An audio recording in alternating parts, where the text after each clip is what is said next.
Hey, this is SXE Blues, and I am bringing you part 5 to my 11 Star Trek film retrospective. This is dealing with Star Trek V, The Final Frontier, and, let's go ahead and jump right into it. This is not, one of the most liked movies by most people, but once again, I'd like to say that for me, I love the characters and I love the actors, and I don't always need the greatest story ever told to enjoy something, and usually I can enjoy all 11 Star Trek films, even the usually referenced as being bad ones. And this is one that is not without its funny or charming or cool little moments here and there and notable moments, and I've got 5 lined up to reference, so I thank you for watching, and let's get right to it. So, the first scene I want to talk about is at the very beginning of the film. The crew is on shore leave, and Kirk, Spock, and McCoy, they're all vacationing together, so to speak. And Kirk is mountain climbing, which is kind of ridiculous, but he just wants to climb because it's there, as he put it. But the crux of why I love this scene in the beginning is all to do with DeForest Kelley's Dr. McCoy, because while this is happening and then Spock zooms up to meet Kirk with his jet boots or whatever the hell they are, I love how McCoy, who's a nervous wreck watching this unfolding, using these futuristic binoculars, or digital viewers, or whatever it's called, he starts talking to himself, and he's, getting all grumbling and ornery, and he quips something to the effect, "If I'm not careful, I'll start talking to myself," and hey, that's what you're doing, pal, but it's one of those funny things. A lot of the things in this movie that I'm gonna reference, or the reasons why I like it, and I think it's worth watching, is because out of all the movies, it's probably the closest that, not in the campy sense, but gets to the lighthearted elements of the original series. Whenever they had lighthearted, kooky, humorous moments, this movie does have a lot of those. The story is a little convoluted, and probably the execution could have been a little bit better, but overall it's not without its merits, as I said a little earlier. And so the second thing I want to reference is, after they get all called back to the Enterprise, there's just it's a brief little reference, and this will probably be my shortest retrospective to do with the films, because this one is not so much a monumental scene. It's just a little quirky thing that I happen to particularly get a kick out of. When they've beamed back up, or shuttlecrafted back up to the Enterprise, and they're in one of the lifts, and I don't remember what the technical term for them is. I'm embarrassing myself as a Trekkie, but anyway, there's a little point where Kirk says, "Oh, I gotta have a shower," and Spock's like, "Yes." Just matter-of-factly, "Yeah, you stink." And but the funnier moment for me is when they come walking out onto the bridge, and they're getting a call from some admiral, who incidentally was one of the producers of the film, Harv Bennett, I believe. And you see Kirk has a t-shirt on, 23rd century, and he's wearing a t-shirt. What does the t-shirt say? "Go climb a rock." I don't know. I would wear that if the colors were reversed. It was a black shirt with white writing, rather, than white with black. But I just think that's funny. Go climb a rock, and it's a small moment, but one that I think is funny and dig. So, but there are in this movie some dramatic moments, and the next scene I'm going to mention is actually one of them.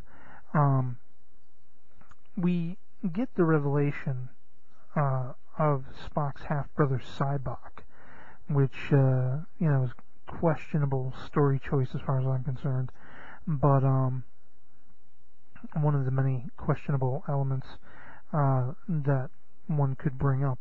But for me personally, I don't. For the purposes of the story, I can kind of accept that. Okay, he's got a half brother, and whatever. But overall, it's like, was this the best idea? But essentially, the scene I'm building up to is once they, they've all gotten back to the Enterprise, and Sybok has been able to capture everyone. This after they go to Paradise Lost, whatever the name of that planet was, where all the representatives from like the Romulan world and the Klingon world and the Terran Earth world are, and Sybok gets control of it, and essentially the Enterprise was sent there to intervene, but Sybok manages to get control of the Enterprise, and there's a point when, because they're also dealing with a rogue Klingon captain on a bird of prey that just for the hell of it wants to make a name for himself by killing Captain Kirk. So when the shuttle is coming back up from the planet to the Enterprise with Sybok and his people holding Kirk and them captive, they have to like sort of crash back into the Enterprise, and once that happens and everyone comes to, and Kirk and Spock try to get out of there and try to regain control of the situation, Spock has one of the aliens like energy blasters or whatever it is, rifles, and Kirk, in probably a heat of the moment order, he tells Spock to shoot Sybok, and Spock hesitates. He's like, damn it, man, shoot, and Spock doesn't. He can't. And what ends up being revealed later is the fact that they are half brothers, and it's a tension mounting scene, because on the one hand you're like, you don't want to see Spock kill, you don't want to see Kirk ordering Spock to kill, and you don't want to see someone killed. But in this particular instance, when you take into consideration the later reveal that he is in fact Spock's half-brother, this hesitation that Spock has, a very effective portrayal by Nimoy, and I just love his sort of like dumbfounded, like, I just can't do it. What do you expect? Not dumbfounded, but you get the gist, I hope. But moving on to the second to last scene I'm going to reference is when Sybok has managed to pretty much gain mental control over everyone on board the Enterprise, with the exception of Kirk, Spock, and McCoy at this point. And he goes to see them and try to convert them, and he shows a little psychic dream sequence or whatever it is to McCoy, who's you get the sense that he became a doctor because he lost his father and could not save his father's life, and was hoping to find the medical knowledge to do that, and ultimately failed and had to pull the plug on his father when his father begged him to do that. And this starts to emotionally change McCoy's mind over into Sybok's favor, although it doesn't seem to go 100%. But then Sybok focuses on Spock and the fact that Spock was always the outcast, the half-human outcast on Vulcan, and how he could never reconcile any kind of familial relationship with their father Sarek, because Sarek saw him as being the black sheep, the why did he, there's a point where the actor playing the young Sarek says, why did he have to come out so human, or something to that effect. And so it's supposed to be touching on Spock's, you know, what he had to deal with in youth, the hard time he had, being of two worlds, essentially. And but the part of this scene that I wanted to mention the most is definitely a Captain Kirk moment, which is when Sybok wants to put the moves on Kirk, and Kirk says this little speech about how, I don't remember what he says all told, but the line comes when he says very emphatically, "I need my pain." You know, essentially he's saying, I need the hardships that I've lived, because it, you know, it kind of harkens back to The Enemy Within episode. I think that's the title of it, from the original series, where they contemplate the idea that to be a successful, authoritative captain, Kirk is essentially two people rolled into one. He's an evil, easily angered, rage-filled being on the one side, the dark side, and on the other side he's the timid but light, but you know, not knee-jerk reactive, and all the words I can't think of in the moment because it's a late night. Just a little trivia note for anyone digging my videos and on my channel and these Star Trek retrospectives. I'm recording them all in one night, so it's getting pretty late. But and the mind, as a result, is not all there.